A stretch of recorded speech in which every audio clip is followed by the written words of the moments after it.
Hi folks, welcome to the McMaster Innovation by Design online tutorial on empathy and evidence.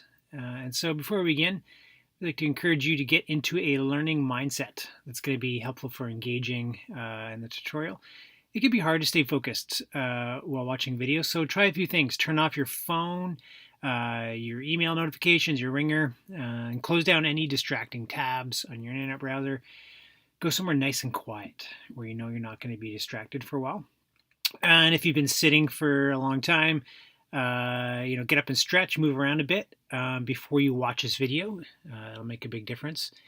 And to help you engaging with the video, we encourage you to, at different points, to pause and take notes when you need to. All right, so let's begin. Today we're going to explore empathy and evidence. So essentially, how do we understand a challenge from a human point of view, from the point of view of others, while also considering what the facts and evidence might be about a challenge that we're working on? And so we're going to begin with a bit of a story. And the story comes from a guy named Doug Dietz. Doug is a design principal for General Electric Healthcare in the US. And one day, after the completion of a 2.5-year project, Doug was proud to have developed an MRI machine. And he was invited to see it installed in a hospital scanning suite. Doug was really proud of his work, and he spoke highly of it with the hospital technician. And on the way out, he saw a small girl waiting along with her parents. And the scene that he saw was that the parents were really worried, and the girl was clearly scared of what was going to lay ahead. And the father of the girl urged her to be brave, while he himself was actually really strained with a lot of emotion. And the girl started crying. And at this point, the technician started making a call to the anesthesiologist. Doug was really surprised to see this emotion, and he learned that hospitals routinely sedate pediatric patients for these scans because they just can't lie still enough due to fear, and as much as 80% of kids were being sedated before the MRI. So Doug witnessed this anxiety and fear among the most vulnerable patients, and his perspective changed from viewing his MRI machine as an elegant, sleek technology to the perspective through the eyes of a young child who looked at the MRI as really a big, scary machine through which they had to pass through. So Doug felt that he had really let down his patients, and on returning back to the office, he decided that he wanted to make a change, and he told himself that he would try to somehow make the MRI less frightening. And so what he did is he went to daycare with one of his kids, and he put himself in their shoes. How did they view the world? What was going on for them at their stage of development? One of the biggest insights, of course, in working with kids is that you get a sense that it's really the imagination is big in how they see the world. And so he uses insight to come up with some new ideas. And Doug and his team applied some human-centered design principles and worked with customers and other healthcare professionals. And they came up with their first prototype, which was called the Adventure Series Scanner. And one of the scanners that they tested was the Pirate Adventure. And they transformed the MRI suite into an adventure story where the patient was the lead character. The Pirate series, the patient would even walk the plank in the machine, and the design team created a script so that the operators could lead the young patients through. They dressed up as pirates, and even the lighting and sounds of the room were set up to engage his senses. And the results were really interesting. Less than 1% of pediatric patients were now requiring sedation. And Doug was really satisfied to hear when a 6-year-old said to her mother at the end of the scan, "Mommy, can we come back tomorrow?" Now, the story is really great because it tells us that for really any innovation effort, there are 3 factors that we need to get right, which are viability, desirability, and feasibility. And really, we're talking here about desirability, and that's about human needs. And it's about how we understand and resonate with people's hopes, their fears, their motivations, and core beliefs. Technical factors about how something can be done are taught well in science and engineering. And business is good at helping us understand questions around viability and financial sustainability. But really, our focus in this course, in this part of innovation, is to really get at the human factors of design. And so, as an overall theme, we're going to look at, a couple of things. The first is to think about, what happens when our needs and dreams are not incorporated into our designs. Sometimes it can be really silly and kind of funny when this happens when we don't think things through. In other cases, imagine you're left-handed and you're in a classroom like this. It can be pretty frustrating. And if you've ever, parked in a place that had signage like this, poor design can make things really confusing. And in other cases, downright inaccessible for people with different abilities. And so, the thing that we need to consider is that design is complex, and that take for example the advent of single-use plastics. The plastic straw at the time was really great, and it still is in some ways. It's convenient, it's disposable, it's hygienic, but we're running now into some really serious problems. We have on our hands a global plastic crisis.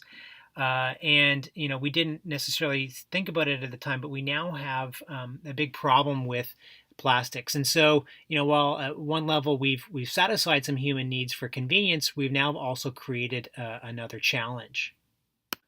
So before we go ahead and come up with things and ideas that we think are going to solve problems, we really need to take a step back in the process. And what we really need to do is to go to the front end or the pre-design end of a process to help us kind of really see the complexity of the issues, the messiness, the fuzziness, and to really kind of discover what opportunities and what issues we really need to be aware of in whatever we're designing, and only then does it really begin to make sense to go ahead and actually start to design something, to create things that we might be interested at a later point in the process of trying to bring to a particular market, community, or sector.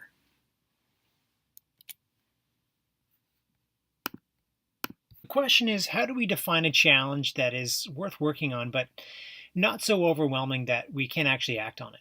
Well, here are 4 ingredients that are going to actually serve as a foundation for discussing what it is that we should focus on. And the first is that we need to build empathy with people, and to do that through using qualitative research methods. And the next is that we begin to gather some of the evidence that helps us differentiate facts from opinions. The third is to engage what we're calling extreme users, who can help us help give insights onto what's important. And finally, is the question of how do we take all this information and synthesize the data into forms that are meaningful. And to make use of and blending these ingredients more concrete, let's take a look at a project that a team of innovation by design students worked on last year.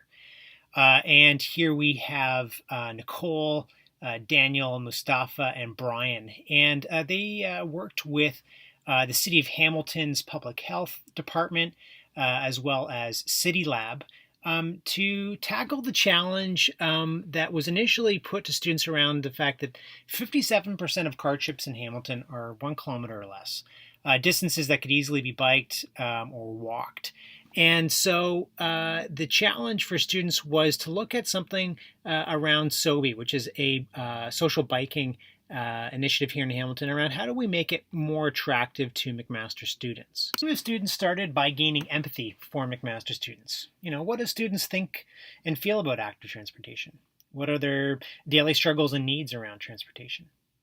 And empathy is the idea that we're interested in trying to understand, be sensitive to the experience and the feelings and thoughts of others, and seeing as best we can how another might view the world. And empathy is essentially relational. It's human. It's about what's meaningful to us. And developing empathy for those we're trying to serve is really important because it helps us minimize the risk that we're creating things that actually don't respond to real needs, or worse, that they actually create more difficulties for people.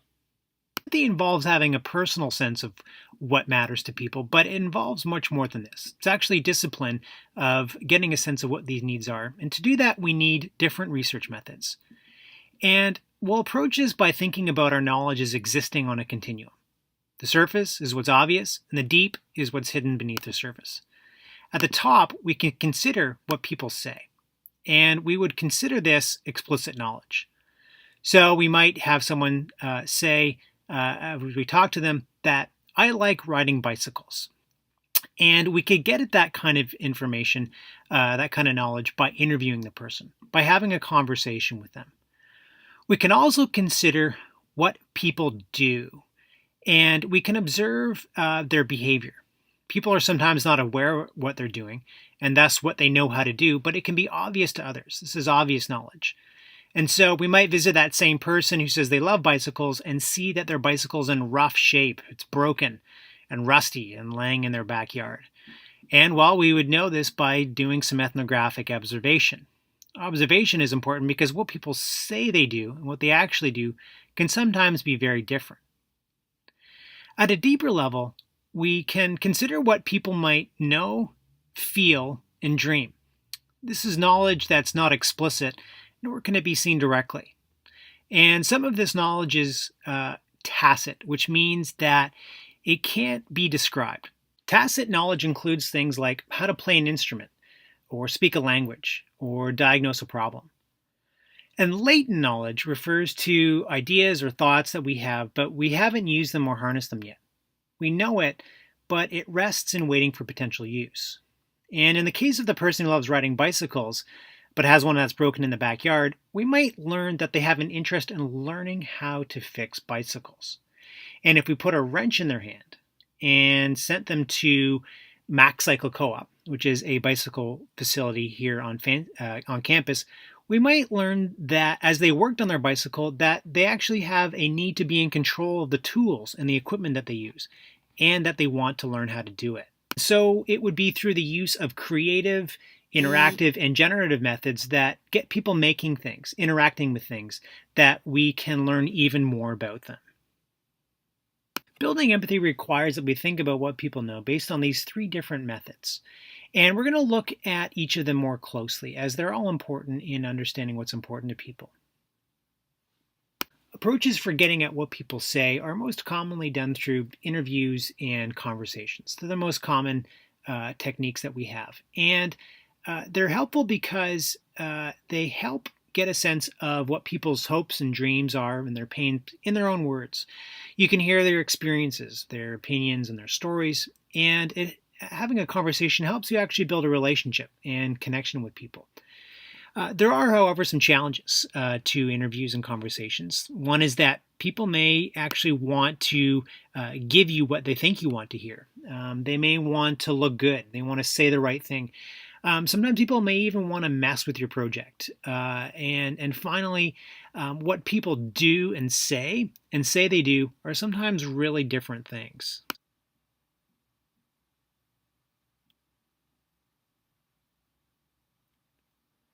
A good interview will typically involve you introducing yourself, introducing the project, and it gives the person you're talking to some context to what you're interested in. This helps to build rapport and connection, which you can establish by finding out more about who they are. And from here, you can start to get a sense of what's important to people and probing for experiences, for stories, and feelings and attitudes towards certain things. And it's great because these stories and feelings will help you prompt further questions that go a bit further about why someone does something in a certain way, or what they might do if the situation was different. And as a gracious interviewer, it's always nice to thank them at the end for their conversation and their time. Stanford's Design School offers some helpful tips on conducting good interviews. First, ask why. Even when you think you know the answer, ask people why they do or say things. You might be surprised. Second, never say usually when asking a question. Instead, go for specific instances or occurrences, like tell me the last time you rode a bike. Go for stories, and it doesn't matter if these stories are true or not. They reveal how people think about the world. Next, look for inconsistencies. Sometimes what people say and what they do are different, and these inconsistencies often hide interesting insights. Pay attention to nonverbal cues. Be aware of body language and emotions. Don't be afraid of silence. Interviewers often feel the need to ask another question when there's a pause. If you allow for silence, a person can reflect on what they've just said, and they may reveal something deeper. Don't suggest answers to your questions. Even if they pause before answering, don't help them by suggesting an answer. This can unintentionally get people to say things that agree with your expectations. Ask questions neutrally. What do you think about buying gifts for your spouse is a better question than, don't you think shopping's great? Because the first question doesn't imply that there's a right answer. And don't ask binary questions. Binary questions can be answered in a word. You want stories. Make sure that you're prepared to capture.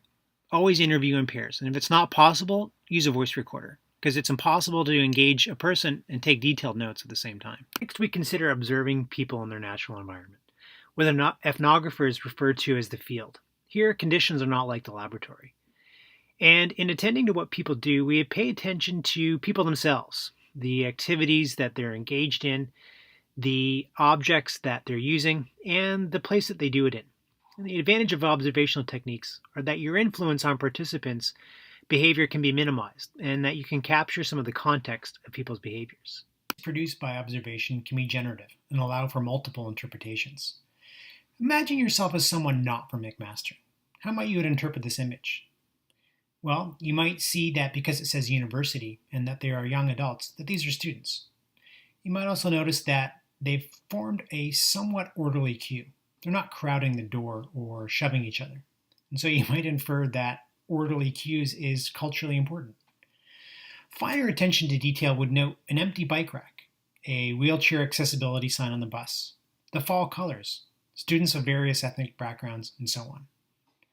As some of you have likely ridden the HSR before, you might have different feelings and thoughts about waiting in line for the bus. Here's another photo. What do you notice? Well, there's metal posts all aligned, a young woman with a backpack walking away from the posts, a park bench. It's a gray day, and there's leaves on the trees. Notice how these observational details don't make inferences about the meaning of any of them. We could, however, ask lots of questions that could take us in interpretive directions. If we know these to be Sobe bike racks, we could ask, well, why are all these posts empty? What is the woman in the photo thinking and feeling? Is she disappointed that there's no bicycles there? Does she even notice? It's important to consider how the participants and researchers are related in observational techniques. Sometimes the researcher is the observer, with participants not having any active role in the process, like this example here of someone observing traffic patterns. On the other end of the spectrum is participants as active co-researchers. In some cases, it's not possible or ethical for the researchers to be directly involved, and it's actually the participants themselves that are best able to collect the data. And so in this picture here, we can see some students riding Sobies, and they've taken pictures of themselves riding along and documenting their own trip. Third, make tools get people to generate ideas or create things that allow them to express their values and needs in very interesting ways. While working in India on a solar energy project with D-Light, an IDEO design team wanted to design solar-powered lights for rural, low-income communities. To get people to think about their needs and experiences in a new way, the design team used an activity called card sort. Card sorts can be done in a number of different ways, and in this case, the team presented the community with a deck of cards showing all different types of animals. This sounds strange, but the team came to a key insight shortly after it had laid out the animal cards in front of a community member, and then asked, what sort of animal does this solar light represent to you? Time and again, the team found that people compared the solar lamp to a chicken or a cow. And the team quickly realized that chickens and cows are considered great assets. Chickens keep producing eggs and cows keep producing milk long after you purchase them. Had community members compared the light to, say, an eagle or a snake, then the team would have questioned whether it was the right product for the market. But by coming to see that people understood the value proposition of a solar-powered light, they knew they were on the right track.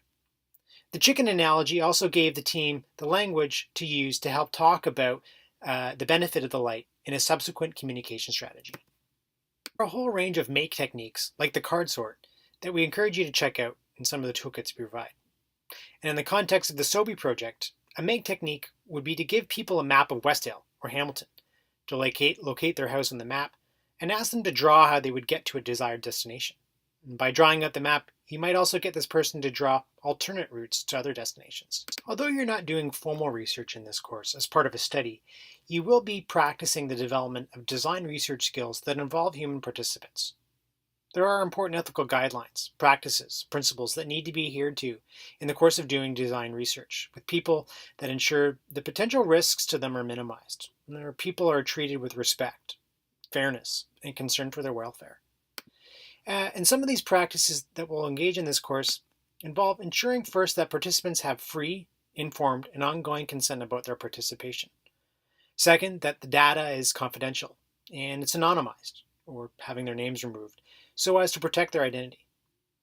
And finally, we also need to be attentive to how the subject matter and the research questions, as well as the setting that we're in, whether or not it puts participants at any risk. Part of preparing you for field research, you'll be required as part of this course to take the Government of Canada's TCPS Core Ethics Training and obtain a certificate, which will take you through an interactive learning module that will take about 3 hours to complete.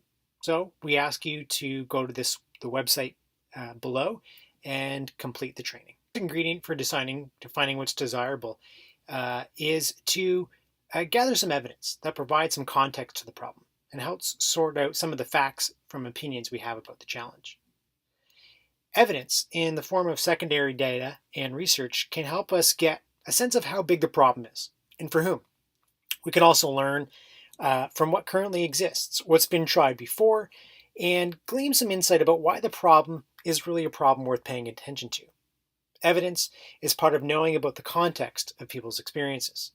And remembering back to the MRI story at the start, sure, it might have been fun to make the MRI machine a fun experience, and kids may have really wanted to do it, but this alone wouldn't have been a rationale to redesign the whole MRI. The fact that 80% of kids were being sedated was a big deal. It's a number or a quantity that reflects a significant quality.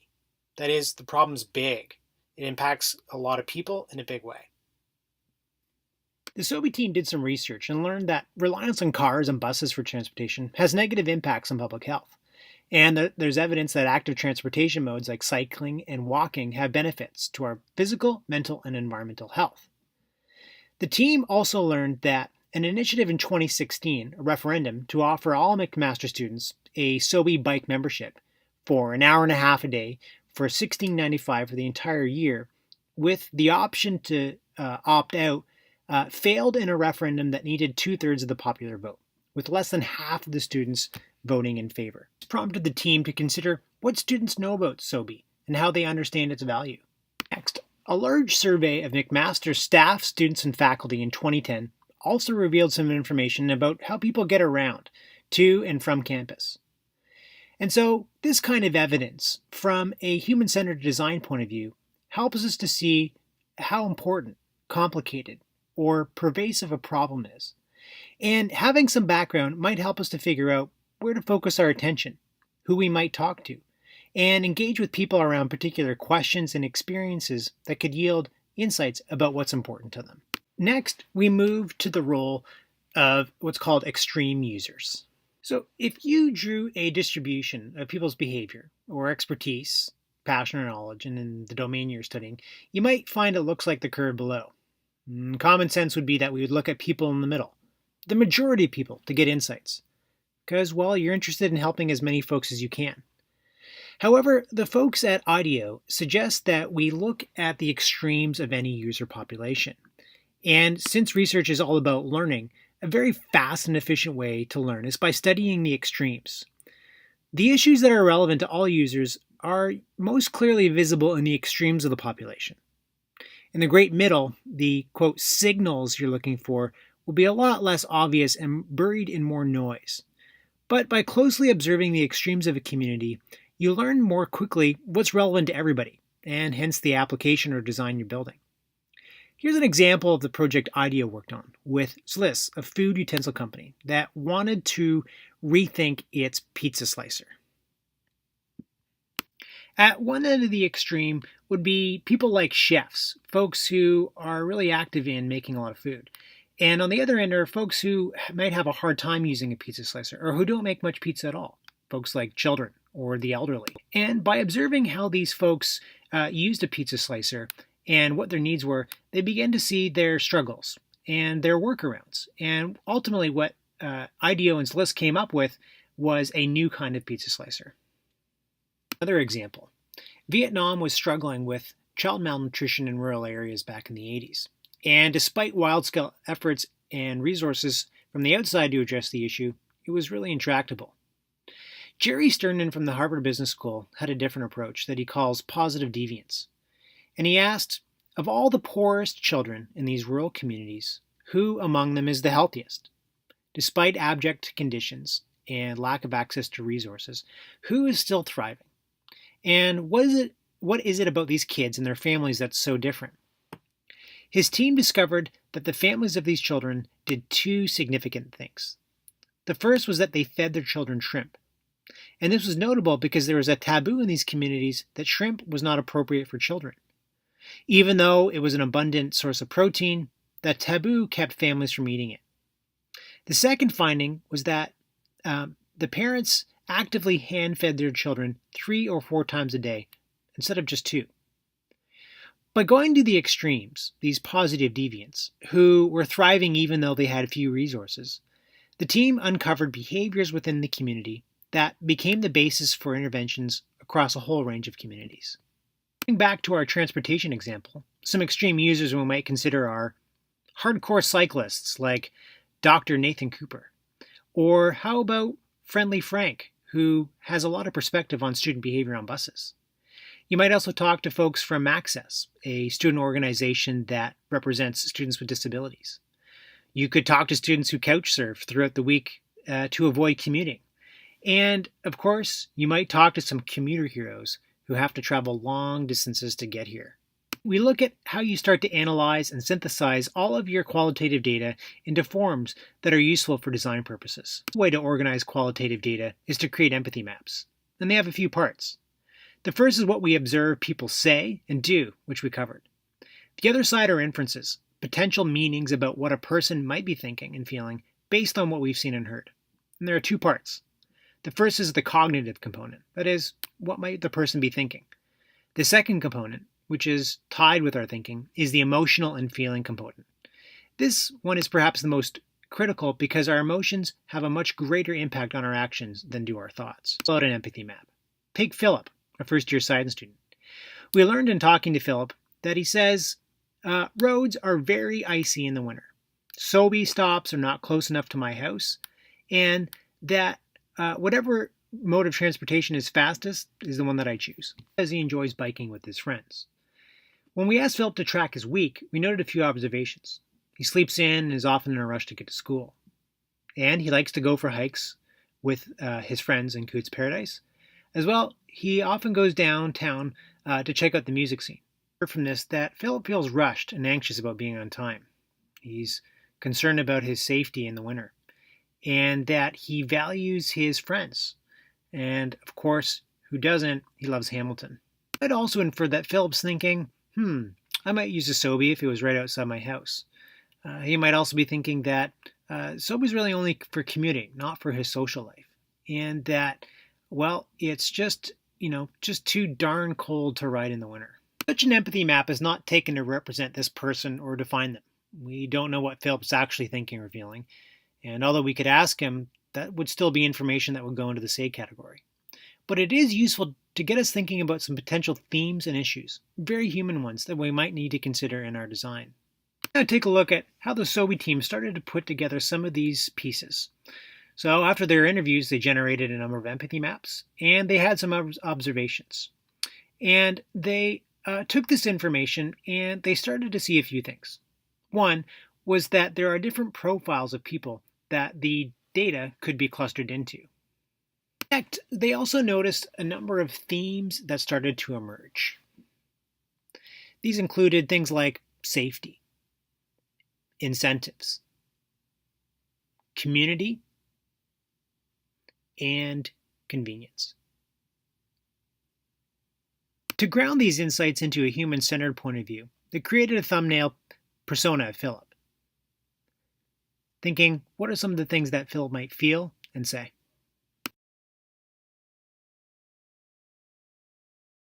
Another tool to synthesize data is to develop what IBM calls their as-is scenario. In this example, a woman is booking a trip for her and her husband to Paris. The steps of the process are listed here along the top as 4 sequential phases: the preparing, planning, travel, and arriving. Next, in the doing line, are all the steps, all the things involved in actually preparing and planning the trip. Things from learning French and finding passports all the way to that special moment where she's kissing her husband at the top of the Eiffel Tower. And the other lines are, well, what might the woman be thinking and feeling along the way? Things like, what's my budget? And wow, he seems excited. And most importantly is, how is the person feeling? How's this woman feeling at each step of the process? And such a map is important because it helps us see where the experience could be frustrating or difficult for the person, and it could suggest potential points of intervention to make the experience more enjoyable. And as this scenario for Philip, here we've got 4 phases, from getting up in the morning, going to school, at school, and coming home. And down the side we have our 3 dimensions: the doing, thinking, and feeling. So let's think about what Philip's doing in the morning. Getting up before class, checking social media. What's he thinking? Well, I got an 8:30 physics class, and darn it, it's too cold outside. I'm not going to bike, I'm going to bus it. And, well, he's feeling a bit rushed and annoyed that he's got to go to class. And at school, well, he's had to wait for 3 buses to pass to get there, and now he's late. And so he's sitting in class, and he's probably thinking, I should have walked with Joe. And yeah, the HSR sucks. And how's he feeling? Well, Phil might be thinking pretty frustrated and regretful that he made the choice. Here now he's studying and he's running around in between classes, hoping to get a good mark. His back hurts from sitting way too much, and he's feeling a bit determined to study hard, but also just agitated and uncomfortable because he's been sitting. On the way home, he avoids the bus and now walks with Joe. He's feeling tired, hungry, but also wanting some exercise. And like probably most of you, feeling pretty tired. Good design starts with and keeps coming back to questioning and exploring what's important to people. And we learned through today's module that we need to do this by starting to build empathy with people. And a great way to do this is to use various qualitative research methods, the say, do, and make techniques. We also learned that it's important to gather evidence that help us understand the bigger picture, to differentiate facts from opinions. We learned about extreme users and their role in providing insights. And finally, we explored some tools that will help us synthesize data into meaningful forms that we'll use later. And so coming up in the next series is how you take all of this information and then start to really define the challenge. So we will get to that in the next module. So until then, enjoy going out, talking to, observing, and creating with people. Thanks so much for watching.